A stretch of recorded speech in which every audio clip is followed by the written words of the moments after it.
Welcome to Clark Classroom. Don't forget to subscribe.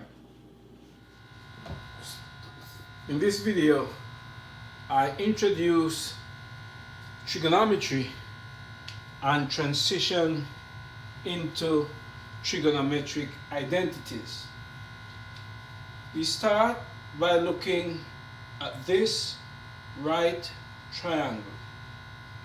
In this right triangle, the angle designated as theta, and by the triangle sum theorem, since this right angle is 90 degrees, then these two angles together should make up the other 90 degrees, and so this angle will be 90 minus theta. The two legs of the triangle are designated as opposite. Opposite as in across from the other side of the street, and adjacent, which is close to or touching. So the side that is touching the designated angle theta is adjacent, and the leg that is opposite to theta is referred to as the opposite leg. And the hypotenuse being opposite to the right triangle, which is the longest side of your right triangle. And now definitions. And so we define the trigonometric ratios as sine theta, which is equal to the measure or length of the opposite side over the length or measure of the hypotenuse. Similarly, the cosine of the angle theta is defined as the adjacent side over the length of the hypotenuse.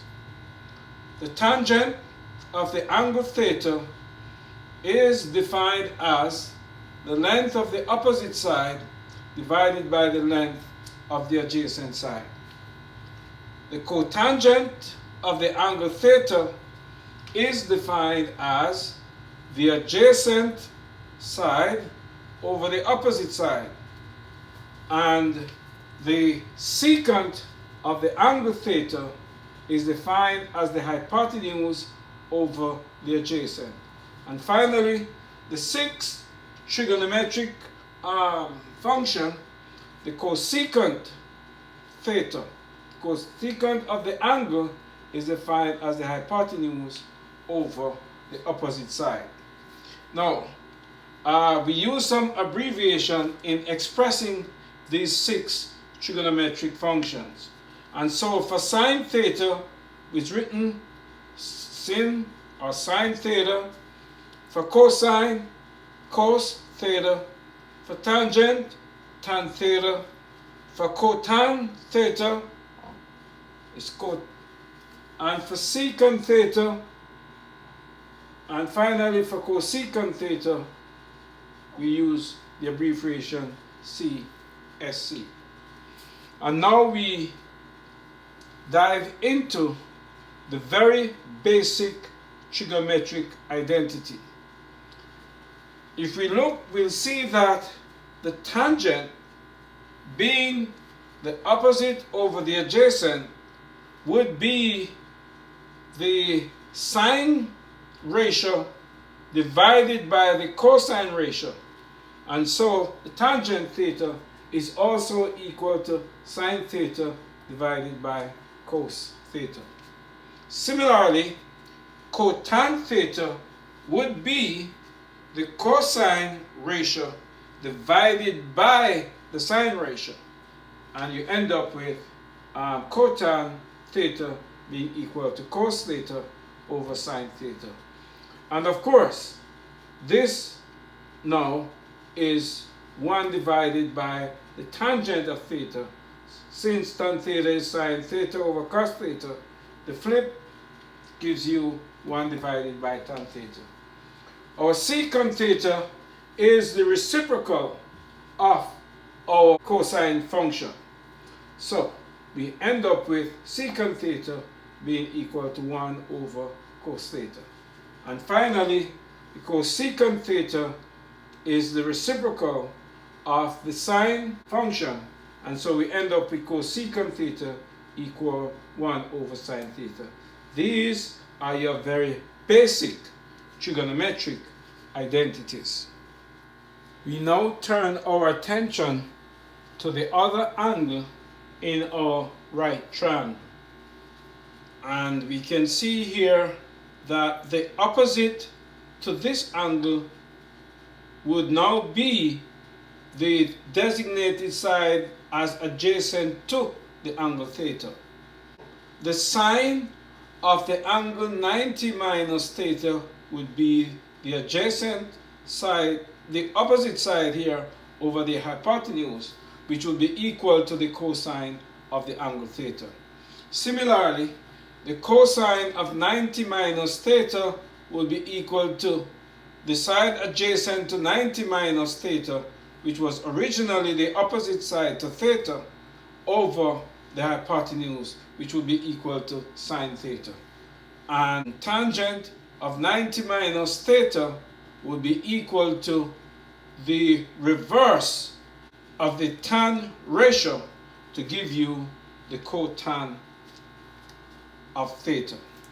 There are some important relationships in trigonometry that we want to establish here, and we turn our attention to the two special triangles for those relationships. In the 45 degrees isosceles right triangle, we have the two angles being 45 degrees, and therefore the two sides opposite to these angles will be congruent or equal.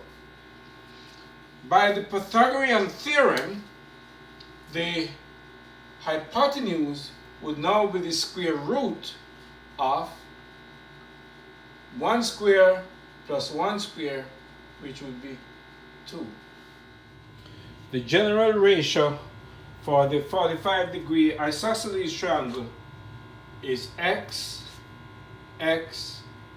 times the square root of 2. And over here we have the other special triangle, the 30-60 triangle. And this triangle has the shortest leg, which is 1/2 the length of the hypotenuse. If the length of the shortest leg is 1 unit, then the hypotenuse is 2 units. Again, by the Pythagorean theorem, the second leg of the triangle will be equal to the square root of the difference of squares between the hypotenuse and the other leg. So that's 4 subtract 1 will give you the square root of 3. And again, the general ratio for this triangle will be x times the square root of 3 and 2x. And from these two triangles, we can deduce some very special trigonometric ratios. So we start with this triangle, and we observe that the sine of 30 degrees will be equal to the opposite over the hypotenuse, that will be 1/2. The sine of 60 degrees will be the opposite to 60, which is the square root of 3 over the hypotenuse, which will be 2. The cosine of 30 will be the square root of 3 over 2, and here we'll see that the cosine of 30 is the same as the sine of 60, as we indicated before, that the sine of 90 minus theta will be equal to the cosine of theta. The cosine of 60 degrees will now be equal to 1/2, which is the same as the sine of 30 degrees. And the sine of 45 degrees will be equal to the cosine of 45 degrees, 1 over the square root of 2. And we rationalize that to give you the square root of 2 over 2. by multiplying by square root of 2 on top and by square root of 2 at the bottom, we get the square root of 2 over 2. Similarly, the tangent of 30 degrees will be equal to the opposite over the adjacent side, and that will give you 1 over the square root of 3. Again, we rationalize by multiplying by square root of 3 over square root of 3 to give the answer root 3 over 3. And the tangent of 45 degrees is equal to 1. Opposite over the adjacent.